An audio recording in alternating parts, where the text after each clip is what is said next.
अस्पताल में किसी डॉक्टर के द्वारा कोई पेशेंट का कुछ हुआ, डॉक्टर दोषी है नहीं है, अस्पताल दोषी है नहीं है, रिश्तेदार जाते हैं अस्पताल को आग लगा देते हैं, डॉक्टर को मारते हैं, पीटते हैं। हर छोटी मोटी घटना, कहीं एक्सीडेंट हो गया, हम कार को जला देते हैं, ड्राइवर को मार देते हैं।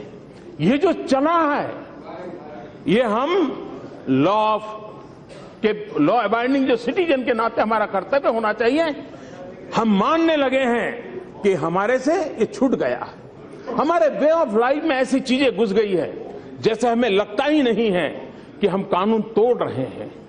और इसलिए ये लीडरशिप की जिम्मेवारी होती है, समाज के अंदर हम सबकी जिम्मेवारी होती है कि हम समाज के अंदर इन दोषों से मुक्ति दिला करके समाज के अंदर कर्तव्य भाव को जगाएं। शौचालय, स्वच्छता, ये विषय मजाक के नहीं है। उन मां बहनों की परेशानी समझे तब पता चलता है कि जब शौचालय नहीं होता तो रात के अंधेरे का इंतजार करते समय दिन कैसे बिताना पड़ता है। और इसलिए शौचालय बनाना एक काम है, लेकिन समाज की मानसिकता बदल करके शौचालय का उपयोग करना ये जन सामान्य की शिक्षा के लिए आवश्यक है। इस भाव को हमें जगाना होगा, और ये भाव कानूनों से नहीं होता है, कानून बनाने से नहीं होता है, कानून उसमें मदद कर सकता है, लेकिन कर्तव्य भाव जगाने से ज्यादा हो सकता है। और इसलिए हम लोगों को करना होगा। हमारे देश की माताएं बहनें, देश के अंदर कम से कम देश पर जो उनका बोझ है, देश को कम से कम जिनका बोझ सहना पड़ता है, वो अगर कोई वर्ग है तो इस देश की माताएं बहनें हैं, महिलाएं हैं। उनका सामर्थ्य हमें कितनी ताकत दे सकता है, उनकी भागीदारी हमारे विकास के अंदर हमें कितना बल दे सकती है। पूरे आजादी के आंदोलन में देखिए, महात्मा गांधी के साथ आंदोलन के जहां जहां हुआ, अनेक ऐसी माताएं बहनें उस आंदोलन का नेतृत्व करती थी, और देश को आजादी दिलाने में भी हमारी माताओं बहनों का उस युग में भी उतना ही योगदान था। आज भी राष्ट्र के जीवन में उनका उतना ही योगदान है। उसको आगे बढ़ाने की दिशा में हम लोगों ने कर्तव्य से आगे बढ़ना चाहिए।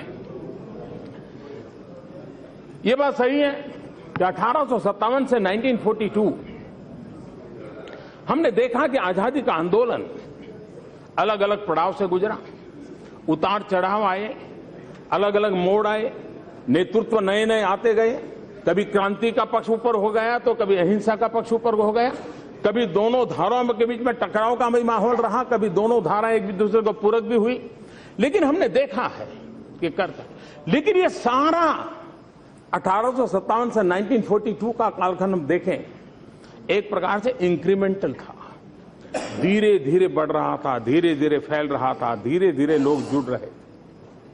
लेकिन 1942 टू 1947 वो इंक्रीमेंटल चेंज नहीं था, एक डिसरप्शन का एनवायरमेंट था, और उसने सारे समीकरणों को खत्म करके आजादी देने के लिए अंग्रेजों को मजबूर कर दिया था, जाने के लिए मजबूर कर दिया था।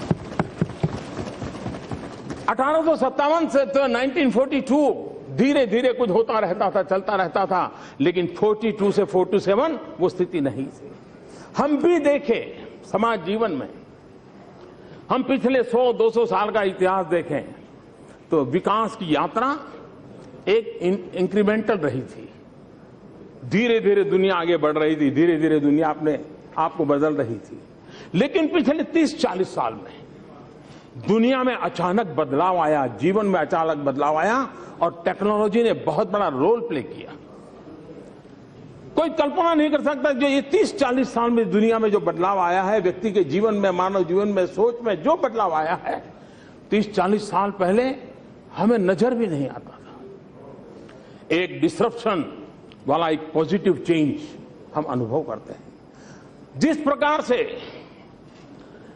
इंक्रीमेंटल से बाहर निकल करके एक सम से एक हाई जंप की तरफ चले गए, मैं समझता हूं 2017, 2022 क्विट इंडिया के 75 साल और आजादी के 75 साल के बीच का 5 साल, 42 टू 47 का जो मिजाज था, वही मिजाज अगर दोबारा हम देश में पैदा करें 2070 to 2022 आजादी के 75 साल मनाएंगे, तब हम देश के, हमारे आजादी के वीरों के जो कामनाएं थी, उन सपनों को पूरा करने के लिए हम अपने आप को खपाएंगे, हम अपने संकल्प को लेकर के आगे चलेंगे।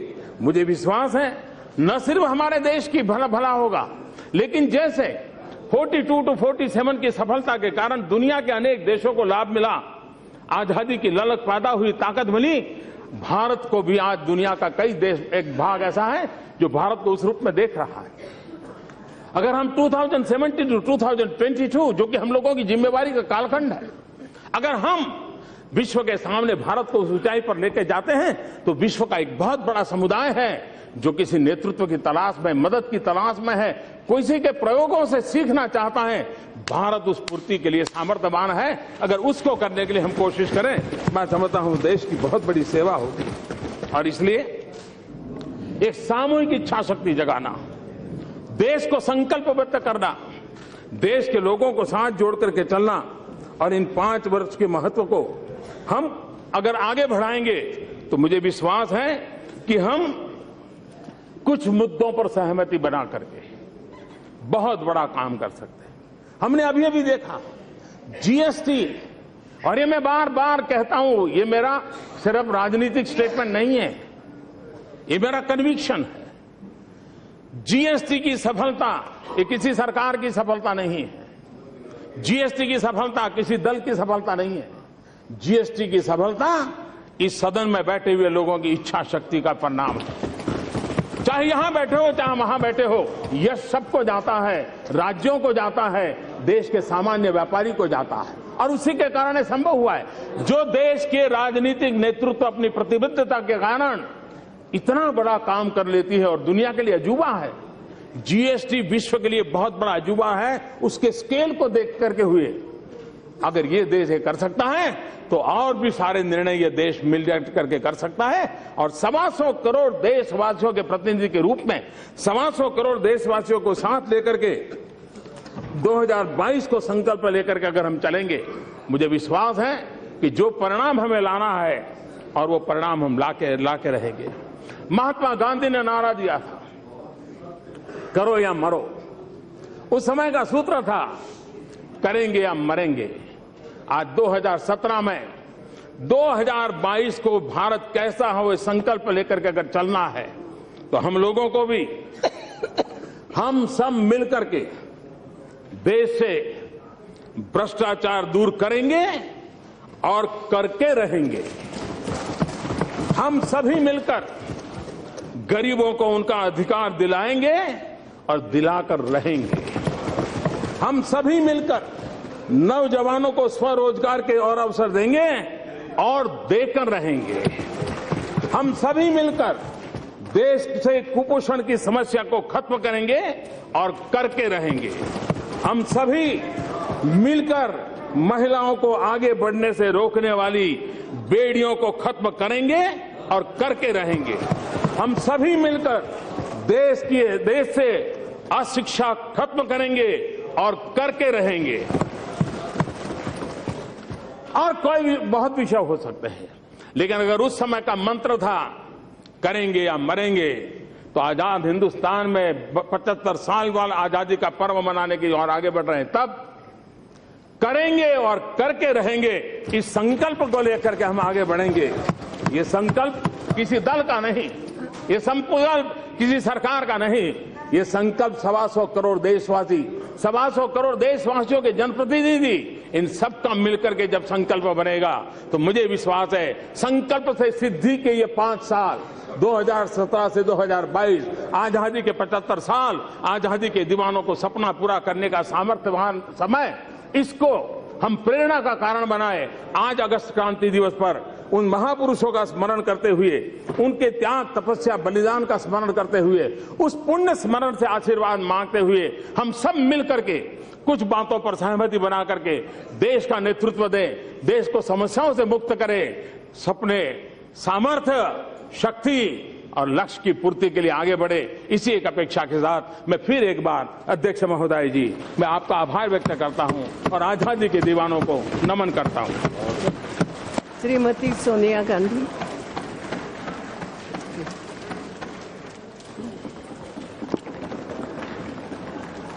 स्पीकर महोदय, मुझे बोलने का मौका देने के लिए आपका शुक्रिया अदा करती हूँ। आज हम यहाँ 75 साल पहले आज ही के दिन भारत छोड़ो आंदोलन की यादों को ताज़ा करने के लिए एकत्रित हुए।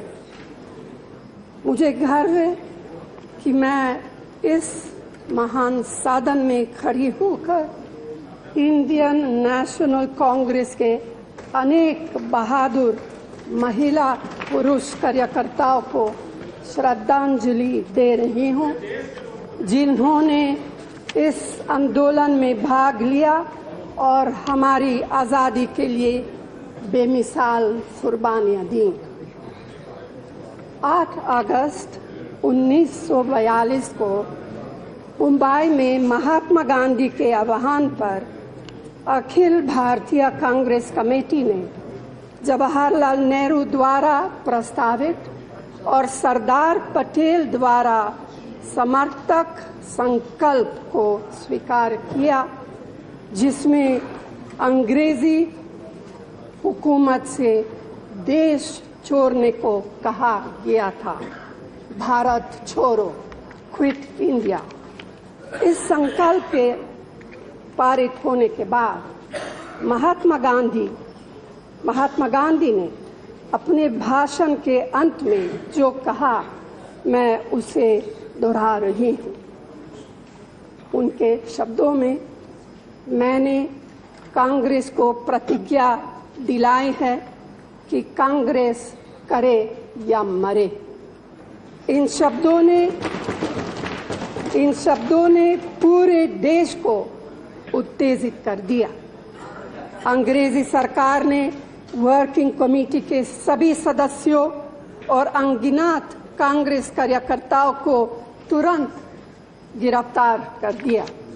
हजारों लोगों को 1945 का दूसरा विश्व युद्ध खत्म होने तक जेल में बंद रखा गया।